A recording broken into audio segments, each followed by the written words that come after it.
السلام علیکم ورحمۃ اللہ وبرکاتہ۔ کوثر وہ اللہ کے خزانے ہیں، اور اس میں سارے خزانے، صحت کے خزانے کوثر میں ہیں، دولت کے خزانے کوثر میں ہیں، عزت کے خزانے کوثر میں ہیں، نسلوں کے خزانے کوثر میں ہیں، برکت کے خزانے کوثر میں ہیں، راحتوں کے خزانے کوثر میں ہیں، اور خیروں کے خزانے کوثر میں ہیں۔ بیٹے، عزتیں، راحتیں، برکتیں، رحمتیں، خوشیاں، کامیابیاں یہ اللہ جل شانہ نے کوثر میں سمو دیے ہیں، کوثر میں۔ اور جس کو کوثر مل گیا اور میرے حبیب کو ملا، ہم نے آپ کو عطا کیا، میرے رب کے خزانے بہت وسیع ہیں، مجھے آپ کو خبر نہیں۔ حضرت موسیٰ علیہ السلام اور حضرت خضر علیہ السلام کشتی میں بیٹھے تھے اور سفر کر رہے تھے، جس کا کوئی تذکرہ قرآن میں موجود ہے۔ تو ایک چڑیا آ کے اس کشتی کے کنارے پہ بیٹھی، اور اس نے سمندر کے پانی سے چونچ بھرا، اور چونچ پانی کا بھر کے پی کے چلی گئی۔ تو خضر علیہ السلام نے فرمایا، جتنا چونچ میں پانی چڑیا کے ہے، یہ ساری کائنات کا علم ہے جو اللہ نے مخلوق کو دیا ہے، اور باقی جتنا علم ہے یہ سارا سمندر اللہ کے پاس ہے۔ میرے اللہ کے پاس یہ جو سمندر ہے، یہ میرے اللہ کے پاس علم ہے، میرے اللہ کا علم اتنا ہے، اور میرے اللہ کی طاقت اتنی ہے، اور میرے اللہ کی قوت اتنی ہے، اور میرے اللہ کے پاس خزانے ہیں، وسیع خزانے ہیں، اتنے وسیع خزانے ہیں کہ کائنات ساری ایک وقت میں مانگنے میں آئے، اور اپنے مزاج میں، اپنی طبیعت میں، اپنی چاہت میں مانگنے میں آئے، اور مانگے، اور جی بھر کے مانگے، اور جو جی میں آئے وہی مانگے۔ میرا رب سب کو دے، سب کی سنے، اور سب کی سننے کے بعد سب کو اپنے غیب کے خزانے سے جھولیاں بھر کے عطا کرے۔ تو میرے رب کے خزانوں میں ایک خزانہ ہے، اس کا نام ہے کوثر۔ ایک خزانہ ہے، اور اس خزانے کا ایک چشمہ ہے جس کا چشمے کا نام کوثر ہے۔ جیسے سمندر ہے، بہت بڑیا دریا ہے، دریا سے نہریں نکلتی ہیں، بڑی نہریں، چھوٹی نہریں، بڑی نہریں نکلتی ہیں۔ میرے رب کے خزانوں میں ایک خزانہ ہے، نعمتوں کا خزانہ، انعامات کا خزانہ، راحتوں کا خزانہ، برکتوں کا خزانہ، وسعتوں کا خزانہ، عافیتوں کا خزانہ۔ میرے رب کے خزانوں میں ایک خزانہ ہے، اور وہ میرے رب کے علم میں ہے۔ اس خزانے میں سے ایک خزانہ ہے، اس کا نام کوثر ہے، اور وہ جو کوثر ہے، وہ اللہ جل شانہ نے صرف سارے نبیوں میں سے کسی کو نہیں دی، اور میرے مدینے والے محمد صلی اللہ تعالی علیہ وسلم کو عطا فرمائے۔ میرے رب کے پاس جتنی کوثر ہے، اس میں کیا خزانے ہوں گے، اس میں کیا نعمتیں ہوں گے، اس میں کیا راحتیں ہوں گے، اور اس کے اندر کیا برکتیں ہوں گے۔ یہ تو خزانے میں سے، کوثر کے خزانے میں سے ایک کوثر دیا ہے اللہ نے، حوض کوثر جسے کہتے ہیں۔ زبیدہ نہر بہ رہی ہے، اس کے جگہ جگہ 7 حوض بنائے ہوئے ہیں، لوگ پھر وہاں سے پانی پیتے ہیں، باقی نہر بہ رہی ہے۔ یہ حوض کوثر ہے، اور اس کوثر کی یہ تاثیر ہے، جب تک میرے آقا کے دست اطہر سے، میرے سونے ہاتھوں سے، مبارک ہاتھوں سے اگر کوئی پانی نہیں پیے گا، کوئی بدقسمتی ہوگا، جب تک پانی نہیں پیے گا، اسے دنیا کی پیاس، قیامت کی پیاس، حشر کی پیاس اس کی ختم نہیں ہو سکتی۔ وہ 7 سمندر پی جائے، وہ ساری کائنات کا پانی پی جائے، اس کی زبان باہر کتے کی طرح لٹکی ہوئی ہوگی، جب تک کہ وہ میرے آقا کے ہاتھ مبارک، دست مبارک سے پانی، کوثر کا پانی نہیں پیے گا۔ اور اللہ جل شانہ نے قرآن پاک میں جو فرمایا، اِنَّا آتَيْنَا کل کوثر، میرے حبیب ہم نے آپ کو ایک نعمت عطا کی ہے جس کا نام کوثر ہے۔ آپ کو ایک نعمت عطا کی ہے جس کا نام کوثر ہے۔ اور یاد رکھیے گا، ہر کوثر اور ہر زمزم یہ 2 چیزیں ہیں۔ ہر زمزم ایڑیاں رگڑنے کے بعد ملتا ہے، ہر زمزم ایڑیاں رگڑنے کے بعد ملتا ہے۔ ایڑیوں سے مراد قربانی، کبھی مزاج کی، کبھی طبیعت کی، کبھی چاہتوں کی، کبھی محبتوں کی قربانی۔ اور قربانی کا سب سے پہلا سبجیکٹ گھر سے شروع ہوتا ہے اور بیوی سے شروع ہوتا ہے، اس میں پہلے میں ہوں۔ سب سے پہلا سبجیکٹ قربانی کا گھر سے شروع ہوتا ہے اور بیوی سے شروع ہوتا ہے۔ کوئی بھی زمزم ایڑیاں رگڑے بغیر نہیں ملتا۔ چھوٹا سا بیگ اٹھا کے ادھر رکھ دیا، ایک پل میں چراغ پا ہو گیا، تو کیا زمزم لینے آیا ہے؟ ایڑیاں رگڑے بغیر زمزم نہیں ملے گا۔ اور ذہن میں رکھیے گا، یہ امت قربانی کی متحمل نہیں ہے، پھر اللہ چھوٹی چھوٹی ان چیزوں سے ایڑیاں رگڑوا کے زمزم دے دیتا ہے۔ ان چھوٹی چھوٹی چیزوں سے۔ کھانا میرے ذوق کا نہیں، سونا میرے ذوق کا نہیں، رہنا میرے مزاج کا نہیں، میری طبیعت چاہتی ہے میں غسل خانے میں پانی کے شاور کے نیچے کھڑا رہوں، ادھر باہر لائن لگی ہے، ادھر طبیعت کو توڑ دیا، یہ ایڑی رگڑی جا رہی ہے۔ جی چاہتا ہے کھانا بہت کھانا کھاؤں گا پھر سو نہیں سکوں گا، یہ ایڑی رگڑی جا رہی ہے۔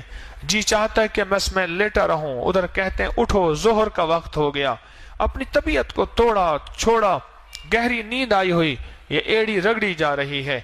زمزم نکلنے کے لیے، زمزم پانے کے لیے ایڑیاں رگڑنا ضروری ہے۔ وہاں بڑی قربانیاں ہوئی تھیں، یہاں چھوٹی قربانیوں میں رب کی رحمتوں کا زمزم مل جاتا ہے۔ وہاں بڑی قربانیاں ہوئی تھیں، یہاں تو کوئی قربانیاں ہو ہی نہیں رہی۔ پل میں کریم نے چوتھی تراویح کے اندر روتی ہی بدل دی ہواؤں کی، ٹھنڈی ہواؤں چلا کے پورا حال ٹھنڈا کر دیا۔ دو چیزیں جس کو ملتی ہیں، میں عرض کر رہا تھا، ایک زمزم اور ایک کوثر، اس کے پیچھے قربانی ہے۔ میرے آقا مدینے والے کو جو کوثر دیا رب کریم نے، اس کے پیچھے قربانی ہے کہ قریش نے، مشرکین نے میرے آقا کو تانا دیا تھا آپ کے بیٹے نہ ہونے کا تانا دیا تھا، تو اللہ پاک نے فرمایا کہ میرے حبیب ہم نے آپ کو کوثر دے دیا۔ آپ نہیں سوچ سکتے کہ لفظ کوثر میں کیا ہے اور کوثر میں کیا ہے۔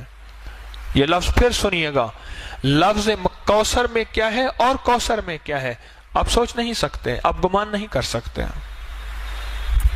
کہ کوثر کس کو ملے گا۔ دنیا کا کون خوش قسمت انسان ہے جس کو کوثر ملے گا۔